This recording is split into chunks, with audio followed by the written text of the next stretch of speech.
Right here.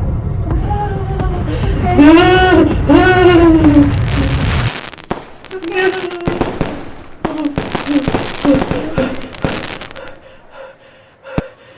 This is not the first time Captain Sock has experienced a flashback. Flashbacks like these have been happening frequently and are progressively getting worse over the last month. I am feeling increasingly worried and afraid. I want to help Mr. Sock get better, but I can't do it alone. I hope we are able to help Mr. Sock get the help he needs, and I hope he is receptive to it with my help. I will let Mr. Sock know going for help is not a sign of weakness, and that I will be there every step of the way to support him the best I can.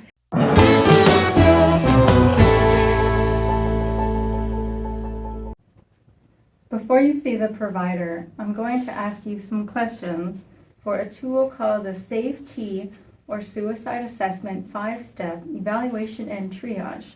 It assesses current suicidal thinking, behavior, and risk for attempting suicide.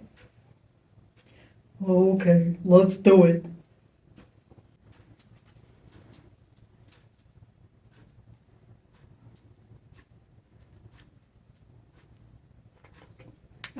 And then, on 4th of July, they started yelling and trying to fight anyone who came to help as the fireworks went off. It sounds to me like you may have post-traumatic stress disorder, also known as PTSD, from your time in service. PTSD is a mental health condition where certain triggers in the environment make you relive a traumatic event you either witnessed or experienced. Have you seen anyone at the VA for therapy or treatment since returning from the front lines? The VA won't help me. When I call, they give me appointments that are months out. Plus, if I tell them I'm struggling, they will remove me from service. What will the people I'm responsible think of me? How are they going to take me seriously if they know I can't handle being in the service? While we work to get you in to see a therapist, I want you to start taking a medication called paroxetine, which is called a selective serotonin reuptake inhibitor. SSRIs work by prolonging the effects of serotonin and blocking its reabsorption, meaning your brain has a greater access to serotonin. This may help decrease the severity of your PTSD symptoms. This medication, however, can take a few weeks to reach full effect. Do not stop taking this medication abruptly, and call me right away if you experience suicidal thoughts or want to harm yourself or others. Some common side effects include headaches, dizziness, weakness, difficulty concentrating, some confusion, you might feel some sleepiness, and sexual dysfunction. If these side effects are bothersome, there are other medications we can explore, so please don't hesitate to reach out if any of these symptoms are bothering you. There are several treatments that may help you with your symptoms, such as EMDR. EMDR is eye movements, desensitization, and reprocessing. It uses rapid movement to help you process past trauma. This is an effective treatment that helps the mind and body process past trauma. For your own safety, I want to observe you in our facility for the next 2 weeks while we get you adjusted to the new medications and help you learn some coping skills. Is that all right with you?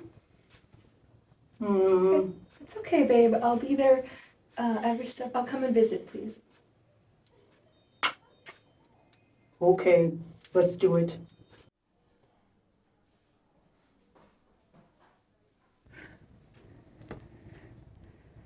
That's the current plan for Captain Sock. I know you're fairly new here. Is there anything you might have questions about, Nurse Clay? I think I understand. Just to be sure, from a nursing standpoint, it is very important to identify and minimize triggers for Captain Sock when he is in my care. Minimizing triggering sounds, sights, and situations is very important for any patient with PTSD when they are beginning the healing process and waiting for medications to start taking effect. Due to his military service, some of Captain Sock's triggers can include loud noises, flashing lights, and TV and films depicting war and violence. I will make sure to keep the volume of my voice at a lower level, make sure the lighting is not too bright, but not too dark either. I will make sure the TV is showing neutral channels if it is on. I should ask him what his preferences are, what helps him feel better or make things worse, and what I can do to help him. Patients with PTSD are often very jumpy and are startled easily, so I will make sure Captain Sock is aware of my presence and try my best to not startle him. Nightmares are also very common for those with PTSD, so I will make sure the night shift nursing staff is aware of Captain Sock's PTSD diagnosis and be prepared for nightmares that he may be woken up from. If Captain Sock begins to have flashbacks, it is important to gently reorient him to the here and now and reassure him that he is in a safe space and is no longer in any danger. Active listening will be very important including getting down to his level with open posture and using eye contact, unless direct eye contact is triggering for him. I also know that Captain Sock may be subject to a lot of stigma and shame surrounding his mental health diagnosis, so I will be sensitive to that. I will make sure to answer any questions to the best of my ability, and if I don't know the answer, to find out and get back to him. It is critical to develop a post-discharge plan of care that is comprehensive, realistic, and adaptable to his needs. This includes medication, therapy, safety measures, and other treatment options the provider prescribes, such as EMDR. I know that involving Captain Sock's support system is very important, so making sure his partner, Mrs. Sock, and other loved ones are aware of his treatment plan is important. He and his partner should come up with a safety plan in case Captain Sock's mental health really starts to take a turn for the worst upon discharge, and he develops thoughts of harming himself or others. Is that correct, or is there something I'm missing? No, it seems like you've got this under control. Excellent work.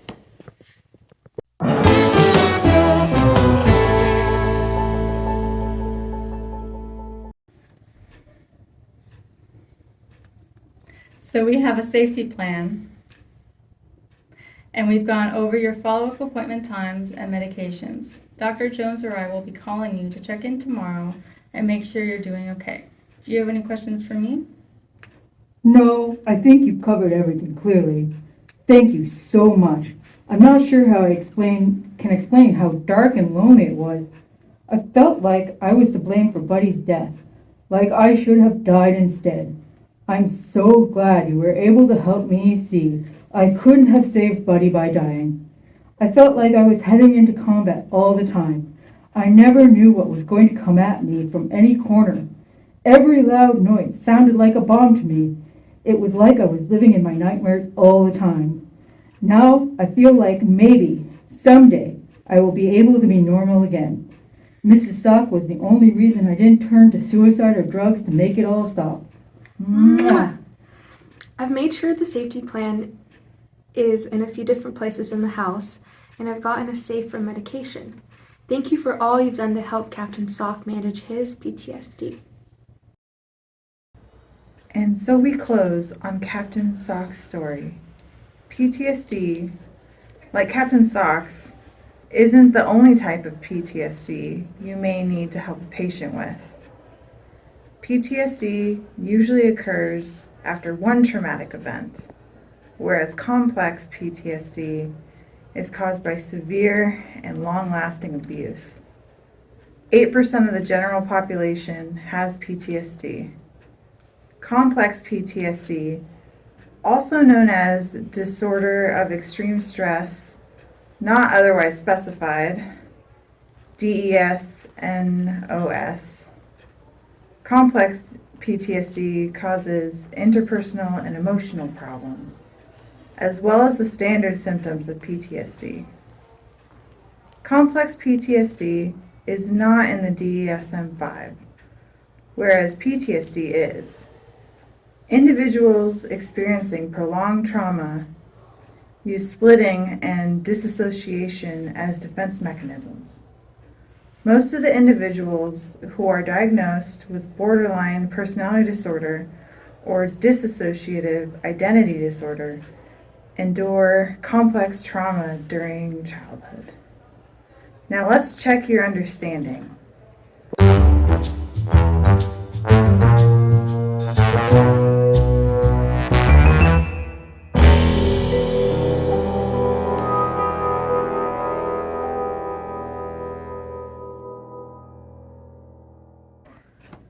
A nurse is developing a plan of care for a patient with PTSD. Which of the following can the nurse do to help minimize the patient's triggers? A. Turn on the lights in the room as bright as they will go. B. Speak in a low volume. C. Turn on films with war depicted in them for the patient to watch. Or D. Enter the patient's room without making their presence known. Na na na na na na na na na na na na. Na na na na na na na na na na na. The answer is B. Speak in a low volume. Patients with PTSD may be triggered by loud noises, shows depicting war, or bright lights. They can be startled easily, which is why it is important to make your presence known. Speaking in a low volume will help avoid triggering a patient. What are important parts of a safety plan? Select all that apply. Store all medications in a safe. B. Education in coping skills, such as grounding to manage intense emotions and pain. C. Do not reach out for help when needed. D. Create a list of numbers you can call when you need support, such as therapists, friends, and family. Make sure to have a few in case someone is not available. And E. Make sure weapons are easily accessible at all times. Na na na na na na na na na na na na. Na na na na na na na na na na na na na. The answer is A, B, and D. Safety plans are put in place in case a patient develops thoughts of harming themselves or others. Storing medications in a safe, educating the patient on coping skills to manage intense emotions and pain, such as grounding, and having a list of numbers of who to call for social support in times of difficulty are crucial for the safety of the patient and others. Weapons should be properly stored and locked. Question 3. What are some important aspects of therapeutic communication? Select all that apply. A.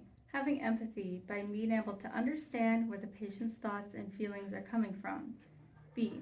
Make sure your arms are crossed and roll your eyes. C. Creating trust by keeping your promises, being honest, and providing a structured schedule of activities. D. Being genuine by truthfully expressing what is on your mind. E. Standing when the patient is sitting. Na na na na na na na na na na na na. Na na na na na na na na na na na na. The answer is A, C, and D.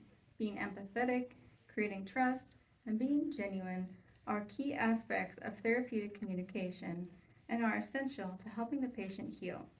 The nurse should sit or stand at eye level with the patient, use an open posture, and establish respectful eye contact with the patient.